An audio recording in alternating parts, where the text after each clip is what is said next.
할렐루야. 오늘 이 시간 우리 하나님의 크고 놀라우신 은혜가 오늘 이 예배에 함께 참여하여 하나님께 나아가는 여러분 모두의 삶의 자리에 충만하시기를 간절히 기원합니다. 오늘 우리가 여호수아 말씀 가지고 함께 다루게 되겠는데요. 오늘 여호수아서 전체를 압축해서 오늘 말씀으로 같이 나누려고 합니다. 오늘 제목은 그 땅을 누리는 법입니다. 한번 따라합시다. 그 땅을 누리는 법. 여러분 혹시 보셨는지 모르겠지만 KBS 저녁에 주일 저녁에 보면 다큐멘터리 3일이라고 하는 프로그램이 있습니다. 뭐 매일 보지는 못하지만 매주 보지는 못하지만 가끔 집에 저녁에 예배 마치고 들어가서 텔레비전을 틀면 마침 그때가 이걸 잠깐 보여주는 그런 시간이 있습니다. 이 다큐멘터리 3일이라고 하는 프로그램은 3일 동안, 그러니까 72시간 동안 카메라가 어느 한 사람이나 어느 한 지역이나 어느 한 사건이나 이걸 그대로 따라다니면서 전부 다 찍는 겁니다. 그리고 그것을 압축해서 줄여서 요약해서 프로그램으로 보여주는 것이죠. 이 프로그램을 보고 있노라면 그냥 처음에 볼 때는 그냥 단순히 어떤 사람의 이야기, 뭐 저 사람 그냥 저 직업 가지고 살아가는 사람들은 그냥 그렇게 살겠지 하고 우리가 흔히 가지고 있는 인식 한계 안에서 쳐다보게 됩니다. 그 동네야 뭐 이렇게 꾸며놨으니까 이게 뭐 예쁘다고 하겠지, 그냥 그렇게 생각하고 보기 시작합니다. 그런데 그 프로그램을 보고 있노라면 처음에는 그냥 뭐 당연히 우리가 알고 있는 수준 안에서 그런 것을 보여주겠지 그러고 보는데 자꾸 이 프로그램이 그 사람의 이야기를 들려주고 그 사람의 생각을 들려주고 그 사람의 마음에 가지고 있는 속마음을 이야기하는 시간을 이렇게 보여주기 시작합니다. 그런 얘기를 자꾸 듣다 보면 어떤 생각이 드는가 하면 나중에는 처음에는 그냥 그 사람, 그냥 그 땅, 그 지역, 그 삶의 환경 이렇게 생각되다가도 점점 그 이야기, 그 삶의 자리 속, 그 사람의 삶 속으로 빠져들어가는 거야.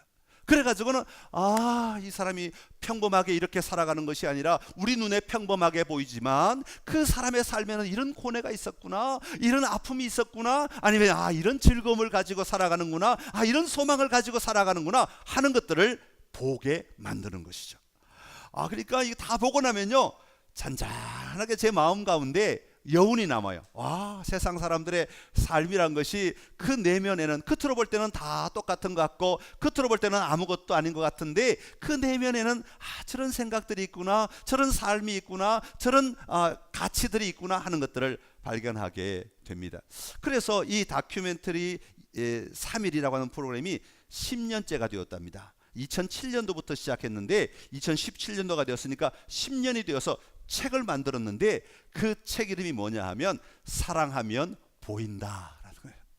제목 정말 잘 잡았어요. 사랑하면 보인다는 거예요. 겉으로 볼 때는 안 보여. 안에 내용들이 안 보여. 안에 삶들이 안 보여. 그런데 그 사람의 말을 듣고 그 사람과 공감하고 그렇겠구나, 정말 그렇게 살았겠구나, 그런 환경이었겠구나 하고 마음을 열고 점점 사랑을 하다 보면 눈에 그 사람의 삶의 깊은 자리들이 보이게 되는 거죠.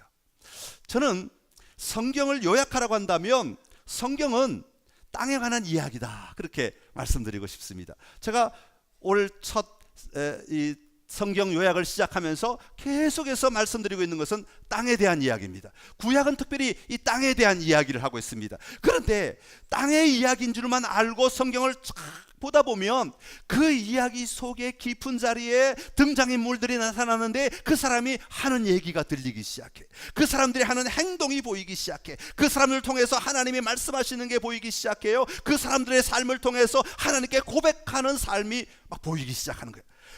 그런 얘기들을 막 듣고 그런 얘기들이 막 제 귀에 들려오다 보면 그 속에 감추어진, 숨겨진 것 같은 이야기가 하나 드러나는데 그게 뭐냐면 바로 여호와 하나님의 놀라우신 은혜라고 하는 것이 드러나게 되는 거예요. 겉으로는 땅인데, 겉으로는 삶의 자리에 관한 이야기인데 들어가 보고 들어보고 느껴보고 부딪혀보면 그 안에 하나님의 일하심의 자리들이 드러나기 시작하더라는 것이죠. 오늘 여호수아서 우리가 다루게 되는데요, 여호수아서를 흔히 모세오경과 떨어진 책으로 이해하기 쉽습니다. 우리가 흔히 모세오경을 뭐가 모세오경이라고 말하죠? 창세기, 출애굽기, 레위기, 민수기, 신명기. 아직도 입을 다물고 계신 분들이 계셔서 한 번 더 하겠습니다. 모세오경 시작. 창세기, 출애굽기, 레위기, 민수기, 신명기. 5권. 왜 모세오경이라고 하냐면 모세가 썼다 그래서 모세오경이라고 말해요. 그러다 보니까 모세오경하고 여호수아하고 떨어뜨려서 생각하기 쉬운데 사실은 모세오경의 결론과 같은 부분이 여호수아서다, 그렇게 생각하면 좋아요. 그래서 여호수아서의 내용은 24장까지 되었는데 반으로 딱 잘라서 1장부터 12장까지는 하나님이 허락하신 가나안 땅을 정복해 나가는 이야기, 13장부터 24장까지는 정복한 그 땅을 나누어 지파별로 나누어 주는 이야기. 그래서 정복과 분배에 관한 이야기가 여호수아서의 전부입니다. 굉장히 간단하죠. 여호수아서를 읽을 때는, 앞부분을 읽을 때는 어떻게 땅을 정복했는가, 여리고성 이야기, 아이성 전투 이야기, 정복해 가는 과정의 이야기, 전투의 이야기가 나와 있고, 13장부터 후반부에는 그럼 그 땅을 어떻게 각 지파에게 제비 뽑아서 중부를 나눠주고 남부를 나눠주고 북부를 나눠주고 어떻게 나눠줬는가 하는 이 나눔의 이야기가 그려져 있습니다. 그런데 자, 여호수아서를 제가 모세오경과 연결시켜서 결론 부분이라고 말씀을 드렸는데, 어째서 이것을 결론 부분이라고 이야기하는가 하면, 창세기는 하나님이 천지 만물을 만드신 이야기로부터 시작합니다. 그래서 창세기 1장부터 11장까지를 가리켜서 원역사라고 그렇게 부릅니다. 다시 말하면 이 땅의 모든 이야기의 기초가 되는 역사를 창세기 1장부터 11장에 기록해 놓았다 하는 것이죠. 그리고 12장부터는 누구의 이야기가 시작됩니까? 아브라함의 이야기가 시작됩니다. 그래서 아브라함, 이삭, 야곱, 요셉의 이야기가 창세기 12장부터 50장까지 이어지고, 그 다음에 이제 애굽의 노예로 살아가는 이야기를, 거기서 해방되는 이야기가 출애굽기부터 시작되는 것이죠. 자, 이 이야기는 뭘 말하고 있는가 하면, 하나님께서 이스라엘 백성이라고 하는 사람들을 택하시고 그 땅에서 살아가면서 그 땅을, 하나님이 주신 땅을 향하여 나아가도록 하기까지 먼저 배경을 만드셨다는 이야기를 하고 있는 것이고, 이 배경의 이야기가 회복되는, 이루어지는 이야기가 바로 여호수아서에 기록되어 있다, 그렇게 말씀드리고 있는 것이죠. 창세기 10장에 보면, 11장까지가 원역사인데 10장에 보면 땅의 경계를 소개하는 대목이 나옵니다. 어디에서 어디까지가 땅이다, 무슨 땅이다 하는 것이 나와요. 이 여호수아서 24장에도 보면 어디에서 어디까지가 누구의 경계다, 그 앞부분에 13장부터 24장까지 보면 분배할 때 이 땅의 경계를 이야기합니다. 그리고 창세기 11장 끝부분에 보면 누구의 이야기가 나오냐면, 12장에 나오는 아브라함의 이야기를 하기 전에 아브라함의 가족 이야기가 잠깐 기록되어 있습니다. 그때 나온 이름이 누구냐면 데라, 아브라함, 나홀이라고 하는 사람들의 이름이 나옵니다. 뭐 누군지는 생각 안 하셔도 괜찮습니다. 너무 많은 걸 지금 얘기하면 복잡하니까 그냥 그런 이름들이 나왔다는 것만 기억하시면 돼요. 그런 다음에 창세기 12장으로 딱 넘어가면 12장 6절에 보면 아브라함만 가나안 땅, 하나님이 부르신 땅으로 들어가게 됩니다. 그때 통과하는 지역이 뭐냐 하면 바로 세겜 땅, 이를 통과하게 됩니다. 그러니까 세겜은 사실은 이스라엘 중간에 있는 성읍이긴 하지만 이것이 상징이 되는 것이죠. 아버지 데라는 남아있고 우상을 섬기는 땅에 남아있고, 이 아브라함은 세겜 땅을 통과함으로 하나님이 다스리시는 땅, 하나님이 안내하시는 땅으로 넘어왔다, 그 이야기인데, 이거 땅의 이야기는 겉에 표면의 이야기라고 말씀드렸죠. 그러니까 그 내면의 핵심은 우상을 버리고 하나님을 따르는 자리로 나왔는데 어디를 통과했냐면 세겜을 통과했다, 그런 얘기입니다. 자, 그러니까 경계선의 이야기, 데라, 아브라함, 나홀, 아브라함 가족의 이야기, 그리고 통과한 지점 세겜의 이야기, 이런 것들이 출발점이 되는 거예요. 그리고 다시 이제 그 모든 것을 회복하는 이야기가, 완성하는 이야기가 여호수아서에 기록되어 있습니다. 여호수아서 24장 1절부터 3절까지 한번 보겠습니다. 성경 펴셔서 24장 1절부터 3절입니다. 시작. 여호수아가 이스라엘 모든 지파를 세겜에 모으고 이스라엘 장로들과 그들의 수령들과 재판장들과 관리들을 부르매 그들이 하나님 앞에 나와 선지라. 여호수아가 모든 백성에게 이르되 이스라엘의 하나님 여호와께서 이같이 말씀하시기를 옛적에 너희의 조상들 곧 아브라함의 아버지 나홀의 아버지 데라가 강 저쪽에 거주하여 다른 신들을 섬겼으나 내가 너희의 조상 아브라함을 강 저쪽에서 이끌어내어 가나안 온 땅에 두루 행하게 하고 그의 씨를 번성하게 하려고 그에게 이삭을 주었으며. 아멘. 할렐루야. 자, 제가 조금 전에 말한 단어들이 다 나오죠. 세겜 땅에 이르렀다. 아브라함의 아버지, 나홀의 아버지 데라의 이야기, 아브라함의 이름, 나홀의 이름, 그리고 그 앞부분 이제 13장부터는 땅의 경계에 대한 이야기. 다시 말하면 하나님이 원 역사에서 계획하신 모든 일들이 1차적으로는 여호수아서에서 가나안 땅을 정복함으로 말미암아 이루어졌다라는 것을 말하고 있는 거예요. 완전한 완성은 아니죠. 왜냐하면 아직 그 땅에 많은 정복하지 못한 땅이 남아있기 때문이죠. 그러나 이 여호수아서는 하나님을 신뢰하고 의지함으로 나온 백성들이 그 땅을 누리게 되었다 하는 이야기. 다시 말하면 하나님의 주권을 인정하고 하나님의 뜻대로 살려고 몸부림친 결과가 어떠하였는가 하는 것을 여호수아서가 우리에게 보여주고 있습니다. 오늘 우리의 삶은 어떻습니까? 하나님은 오늘 우리를 여기까지 부르시고 이것이 오늘 그냥 여기에 앉아 있는 것이 끝이다 그렇게 말씀하지 않으십니다. 우리 장로님께서 듣기도 하셨지만 오늘 교회에 와서 앉아 있는 것 이것만이 중요한 것이 아니라 여기서 우리가 진짜 누려야 될 것들, 그것을 보기 시작해야 한다는 것이죠. 진짜 누려야 할 것이 무엇냐? 그것은 바로 겉으로는 교회라고 하는 공간이지만 이 공간이 전부가 아니라 공간 속에 역사하고 계시는 여호와 하나님을 예배하고 그 하나님을 인정하고 그 하나님의 주권에 의하여 살아가는 삶을 사는 것, 이것이 바로 오늘 우리 그리스도인의 삶의 모습이라고 하는 것, 하나님이 우리를 거기까지 이끌고 가신다는 것, 이것을 오늘 여호수아서는 우리에게 이야기해주고 있는 것입니다. 오늘 예수 그리스도로 말미암아 구원받은 우리 모두를 하나님의 백성 삼아 주시고 하나님의 아들이라 딸이라 말씀하여 주시고 오늘 우리로 하여금 하나님의 주권을 의지하여 살아가게 하신 하나님을 바라보며 담대하게 걸어가는 선창의 모든 가족들이 다 되시기를 간절히 기원합니다. 자, 이것이 여호수아서의 내용인데 오늘 본문 1절과 2절에 보면 이렇게 자신을 소개합니다. 1절의 말씀을 제가 한번 읽겠습니다. 여호와께서 주위의 모든 원수들로부터 이스라엘을 쉬게 하신 지 오랜 후에 여호수아가 나이 많아 늙은지라, 그렇게 말합니다. 자, 이게 정복을 하고 나서 정복 끝나자마자 바로 이 이야기를 하는 대목이 아니라 정복이 끝나고 좀 시간이 여유가 있는 것 같아요. 한 20년 정도 여유가 있은 뒤에 여호수아가 지금 오늘 24장의 이야기를 하고 있다 하는 그런 배경의 이야기입니다. 그러면서 2절에 이렇게 말합니다.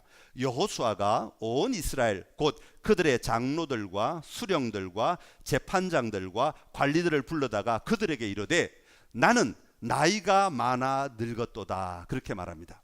자, 나이가 많아 늙었도다 라고 하는 이야기 1절에도 나오고 2절에도 나오는데 2절에 자기 자신을 가리켜서 나는 나이가 많아 늙었도다 라고 하는 이 말에는 두 가지 의미가 포함되어 있습니다. 하나는 외적으로 늙었다, 나이가 들어 보인다라는 것입니다. 주름도 생기고 머리도 휘어지고 몸에 힘도 좀 빠지고 하는 나이가 들므로 말미암아 나타나는 현상의 모습이 내 모습이다라는 것을 먼저 보여주는 장면이 하나가 나오고, 또 하나는 나이 많아라고 하는 대목이 나옵니다. 이것은 무슨 뜻이냐 하면 많은 세월 안에 내가 들어갔다, 그런 의미를 가지고 있습니다. 다시 말하면 하나님이 나에게 허락하신 그 세월이라고 하는 인생이라고 하는 시간 속에 내가 하나씩 하나님이 내 앞에 주어질 때마다 내가 그 안에 들어가 그 삶을 살았다라는 뜻을 가지고 있는 것이죠. 하나님이 나에게 허락하신 이 인생의 시간을 내가 하나도 낭비하지 않고 한 걸음 한 걸음 충실하게 하나님이 나에게 살라고 주신 이 시간을 내가 잘 살았더니 내가 지금 여기에 늙은 모습으로 보여진다라는 것이죠. 자, 이런 늙은 모습은 절대로 추하거나 흉하거나 그런 모습이 아닙니다. 하나님 보시기에 정말 아름다운 모습일 수밖에 없겠지요. 왜냐하면 하나님의 말씀대로 충실하게 살아온 삶의 결과이기 때문에 그렇습니다. 오늘 여러분 나이 드셔서 이런 모습으로 살아가시기를 간절히 기원합니다. 나이 들었는데 나이 들었어 싫어 이러지 마시고 내가 내 인생을 정말 충실하게 오늘도 하나님이 허락하신 이 시간을 내가 잘 누리며 살았다, 그러니까 부끄러울 것 없다. 그러니 내 외형이 좀 나이 들어 보인다고 그게 뭘 대수야. 다 사람은 다 나이 들어 보이게 되어 있어요. 저도 유치원에 가면요 할아버지라고 그럴 것 같아요. 제가 아직 할아버지는 아니잖아요. 그런데도 사람은 다 상대적이기 때문에 괜찮아요. 그런 것 중요하지 않아요. 그런 거 하나도 중요하지 않아요. 내가 하나님이 주신 내 인생을 내가 어떻게 살았는가, 이게 더 소중한 거예요. 겉모습보다 내면이 더 중요하다고요. 그래서 오늘 이 내면을 가지고 이렇게 자기 자신을 당당하게 담대하게 뒤돌아보면서 여호수아가 고백하는 게 있어요. 너희가 이 땅을 누리기를 원하느냐? 그러면 내가 너희에게 몇 가지 권면을 한다 하면서 주는 말씀이 바로 3절 이하의 말씀인 것이죠. 자, 그러면 여호수아가 권면하고 있는 그 땅을, 가나안 땅을 누리는 법을 이야기하는 첫 번째가 뭐냐 하면, 여호와께서 너희를 위해 일을 하셨다 하는 것에 대하여 확신을 가지고 살아라는 것이죠. 3절, 4절, 5절의 말씀인데, 여러분 3절에 보면 이렇게 말합니다. 여호와께서 너희를 위하여 이 모든 일을 행하셨다. 또 그 뒤에 보면 여호와는 너희를 위하여 싸우신 이시니라, 그렇게 말합니다. 4절에 보면 제비 뽑아 너희의 지파에게 기업이 되게 하셨느니라, 그렇게 말합니다. 여기에 여호와 이름이 없으니까 이 말은 해당 안 됩니다. 아니죠. 제비 뽑았다는 말은 이스라엘 백성들이 가나안 땅을 자기 힘으로 차지했다는 말이 아니죠. 제비 뽑았다는 말은 하나님이 주셨다는 말입니다. 그러니까 제비 뽑았다는 말 속에는 누가 들어있냐면 여호와 하나님이 너희에게 주신 땅이다, 그런 의미가 들어있는 겁니다. 그러니까 여기도 4절에도 여호와 하나님이 주셨다, 그런 의미가 담겨져 있는 것이죠. 5절에도 보면 너희의 하나님 여호와, 그가 너희 앞에서 그들을 쫓아내셨다, 그렇게 말씀하고 있습니다. 사랑하는 성도 여러분, 이스라엘 백성들을 향하여 여호수아가 가장 먼저 고백하고 있는 것, 너희가 이 땅을 누리기를 원하느냐, 너희가 이 땅에서 하나님과 함께 살아가기를 원하느냐, 가장 먼저 고백해야 할 것이 뭐냐 하면 바로 여호와 하나님이 이 모든 것을 너희에게 주셨다, 하나님이 이 모든 일을 행하셨다, 하나님이 이 모든 삶의 자리에 역사하셨다, 이것 먼저 고백하는 자가 되어야 한다는 것이죠. 오늘 여러분 이 땅을 누리기를 원하십니까? 하나님의 백성으로서 이 땅을 살아가면서 담대하게 살아가는 삶의 원동력이 어디에서 나오는 줄 아십니까? 그것은 바로 여호와 하나님이 오늘 내 인생 가운데 역사하고 계십니다 라고는 이 믿음의 고백에서부터 나오는 겁니다. 하나님이 안 도와주셔, 내가 알아서 할 거야. 여기는 아무런 힘이 없어요. 아무런 능력이 없어요. 하나님이 오늘도 나와 함께 하시며, 하나님이 내 인생 가운데 보이지 않지만, 내가 느끼지 못하지만, 때로는 내가 아무것도 생각할 수 없지만, 그러나 하나님은 우리에게 지난주 말씀드린 대로 그 팔을 내려서 그 팔로 전쟁을 치러주셔서 우리의 길을 열어가시는 하나님이시라고 말씀하고 있는 것입니다. 오늘 여러분의 삶의 자리에도 이 고백이 충만하시기를 간절히 기원합니다. 여러분, 그래서 소선지서에 보면 이 하박국이라고 하는 사람은 이 고백을 하고 싶어서 이 온 땅이 바로 그 고백으로 가득 찬 땅이 되었으면 좋겠다는 소망에서 이렇게 이야기합니다. 하박국 2장 14절의 말씀 같이 읽습니다. 이는 물이 바다를 덮음같이 여호와의 영광을 인정하는 것이 세상에 가득함이니라. 아멘, 할렐루야. 물이 바다를 덮음같이, 물이 바다를 덮은 곳에는 육지는 보이지 않는 겁니다. 바다를 덮어버렸습니다. 완전히 충만하다라는 것이죠. 그것처럼 여호와의 영광을 인정하는 것이, 다시 말하면 하나님이 하셨습니다, 하나님이 역사하십니다, 하나님이 인도하십니다라고 하는 이 믿음의 고백들이 이 온 땅에 충만하는 것을 보기를 원한다 고백하고 있는 겁니다. 여러분, 우리 교회가 바로 이 고백으로 충만한 교회가 될 수 있기를 간절히 소망합니다. 모든 성도들의 삶의 고백에서, 그래, 여호와 하나님이 내 인생을 다스렸습니다, 여호와 하나님이 내 인생을 도와주셨습니다, 여호와 하나님이 내 인생을 열어가셨습니다라고 고백하며 살아갈 수 있는 인생이 되어야 하는 것입니다. 이것은 단순히 말하라고 하니까 말을 따라하는 게 중요한 게 아니라 믿음의 고백이 나와야 된다고요. 내가 그것을 믿어야 한다는 것이죠. 그 믿음이 확신이 되어서 내 입술로 고백할 수밖에 없는 담대함이 일어나야 하는 것입니다. 이 믿음의 담대한 고백이 여러분의 것이 되시기를 간절히 기원합니다. 그리고 두 번째로 여호수아가 중요하게 권면하고 있는 가나안 땅을 누리는 법은 여호와 하나님을 가까이 하는 것입니다. 한번 따라합시다. 여호와 하나님을 가까이 하는 것. 오늘 본문 8절의 말씀인데요, 우리 8절 같이 읽겠습니다. 시작. 오직 너희의 하나님 여호와께 가까이 하기를 오늘까지 행한 것 같이 하라. 아멘.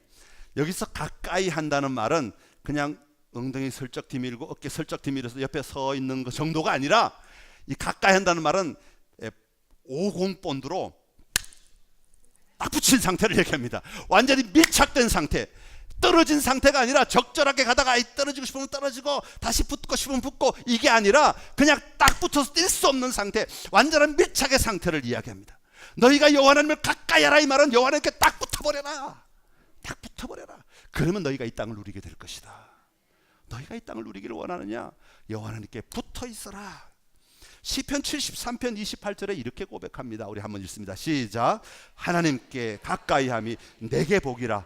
내가 주 여호와를 나의 피난처로 삼아 주의 모든 행적을 전파하리이다. 아멘. 할렐루야. 내가 하나님께 가까이면 하나님이 복이 아니라 누가 복이라고요? 내가 복이라고요. 내가 나에게 유익이 온다고요. 하나님께 붙어있는 그 삶은 나의 삶에 풍성함이 일어나고, 나의 삶에 승리가 일어나고, 나의 삶에 놀라운 기쁨이 일어나게 된다는 것입니다. 그래서 오늘 본문에 보면 7절에 너희 중에 남아있는 이 민족들 중에 들어가지 말아라. 그들의 신들의 이름을 부르지 말아라. 그것들을 가리켜 맹세하지 말아라. 그것들에게 절하지 말아라. 그렇게 먼저 말합니다. 그 신들을 의지하지 마라. 그것들을 절하지 말라. 그것들을 바라보지 말라. 그것들을 따라가지 말라. 너희가 오직 해야 할 일은 여호와께 딱 달라붙어 있어야 된다. 하나님만 바라봐라. 스바냐에 보면 타락한 이스라엘 백성들의 모습을 이렇게 한마디로 표현합니다. 스바냐 3장 2절의 말씀인데 같이 읽습니다. 시작.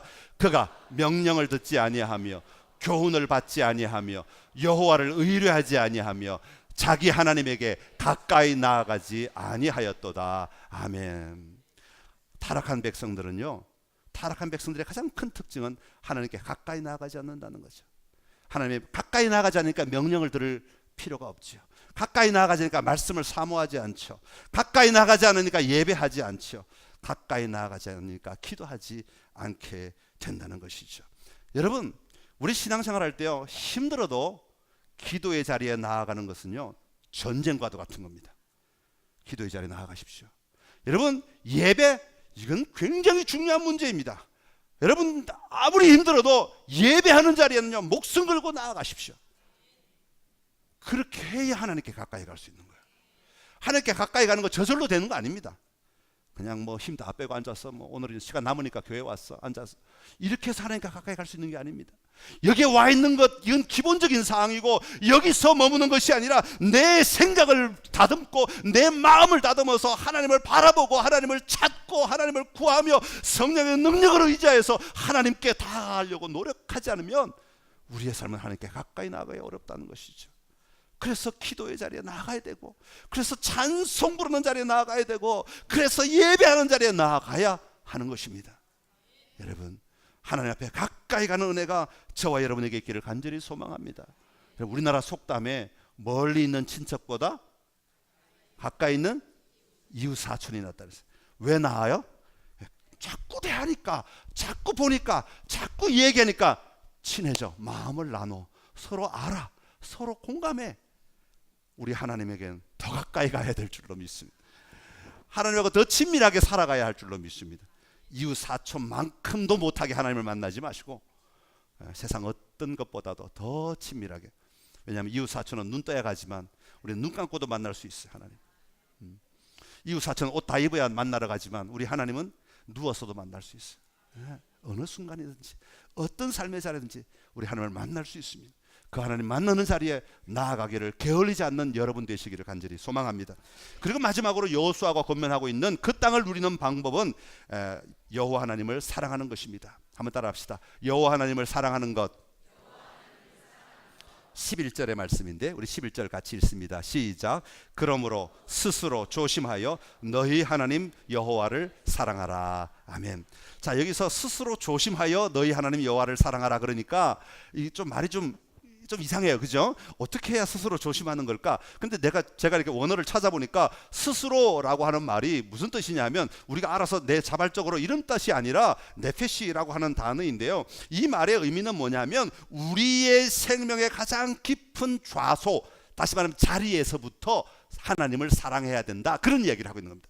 그러니까 우리의 삶의 가장 깊음의 자리에서부터 하나님을 향한 사랑이 터져나오지 않으면 안 된다라는 것이죠. 여러분, 예수님께서 우리 말씀하실 때 구약에서나 신약에서 보면 우리의 마음의 가장 깊은 자리는 어디냐면 이 배꼽 아래라고 말해요. 히브리어에서 이 배꼽 아래 이렇게 제일 멀다 이거죠. 내장기관에서 제일 먼 곳, 제일 먼 곳, 여기 배꼽 아래 이 부분을 가장 먼 곳. 그러니까 우리가 하나님을 사랑하는 것도 여기서부터 출발해야 돼. 가장 기쁨의 자리부터 사랑이 출발해야 된다는 거죠.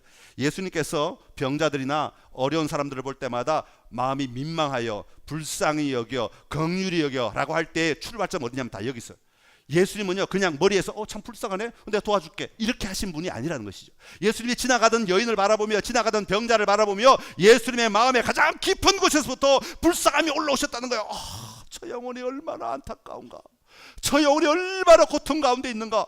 주님은 그 끓어오르는 그 기쁨의 자리에서부터 불쌍히 여김이 올라, 다시 말하면 사랑이 올라와서 그 사랑으로 치유하신 거예요. 그 사랑으로 그들을 안으신 거죠. 그 사랑으로 그들을 용납하셨다는 거예요. 마찬가지로 우리가 하나님을 사랑하는 사랑도 그런 자리에서부터 올라와야 된다는 것이죠. 가장 깊은 너희의 생명의 좌소, 너희의 근원의 좌소에서부터 하나님을 향한 사랑이 올라와야 된다라고 말하고 있는 것이죠. 이것을 표현한 시가 하나가 있는데 시편 63편 1절의 말씀입니다. 같이 읽습니다. 시작. 하나님이여 주는 나의 하나님이시라. 내가 간절히 주를 찾되 물이 없어 마르고 황폐한 땅에서 내 영혼이 주를 갈망하며 내 육체가 주를 앙모하나이다. 아멘. 할렐루야. 이 말은 뭐냐 하면 내 목이 마르는데 물을 갈급하는 것처럼 하나님을 찾겠습니다 이런 얘기인데, 마라톤 선수가 막 달리다 보면 목이 말라요. 그러면 앞에 뭐가 있는 것을 알아요? 물이 준비된 걸 알아요. 가다가 물을 탁 잡고 확 마시고 또 버리고 가고 막 그래요. 이런 걸 얘기하는 게 아니에요. 이런 식으로 뭐 다 있을 줄 알고 없을 뭐 좀만 가면 다 챙겨 먹을 줄 알고 그런 게 아니라, 광야에서, 이스라엘 배경이 되는 광야에서, 사막에서 내가 물 한 병을 들고 나갔는데 하루 이틀 사흘 지나면서 물병을 다 마셔버렸어. 그리고 또 하루 이틀 3일이 지나가, 또 며칠이 지나가. 그런데 이제는 마실 물이 하나도 없어. 아무리 찾아봐도 우물이 없어. 그런 상황 속에서 내 몸에 있는 물마저 마르기 시작해. 여러분 갈증 그거 느껴보신 적 있습니까? 정말 내 몸에 있는 마지막 물 한 방울까지 다 타버린 것 같아. 땀으로 다 나와버린 것 같아. 더 이상 물이 없어. 더 이상 내 몸에도 물이 없는 것 같아. 그럴 때 내 몸에 가장 깊은 곳에서부터 목마르다. 물 한 방울만 있었으면, 물 한 모금만 마셨으면 내가 소원이 없겠다 말하는 그 순간, 그 심정이 바로 네페시, 스스로라고 하는 부분이에요. 너희가 하나님을 그렇게 사랑해야 한다는 것이죠. 그 기쁨의 자리에서부터, 근원된 자리에서부터 하나님을 사랑하지 않으면 하나님을, 이 땅을 누릴 수가 없다는 것이죠. 왜냐하면 그보다 더 큰 유혹거리가 다가오면 우리가 거기에 넘어가 버리기 때문에, 더 우상들이 생기면 그 우상들이 뭔가를 줄 줄 알고 그 우상들에게 넘어가 버리면 우리는 그 순간 하나님을 버리고 그 우상을 따라갈 수밖에 없다는 것이죠. 그러나 근원된 자리에서부터, 가장 깊은 자리에서부터 여호와 하나님을 바라보며 여호와 하나님을 사모하며 여호와 하나님을 찾기 시작하면 그 땅의 어떤 것도 너희를 막지 못할 것이다. 어떤 것도 너희를 방해하지 못할 것이다. 어떤 생각들이나 어떤 지식이나 어떤 정보들이 우리에게 다가온다 할지라도 절대로 그 정보가, 그 지식이, 그 상황들이 나를 무너뜨리지 못할 것이다. 무엇에서? 여호와 하나님을 사랑하는 그 사랑에서 빼앗아가지 못할 것이다. 그렇게 말하고 있는 겁니다.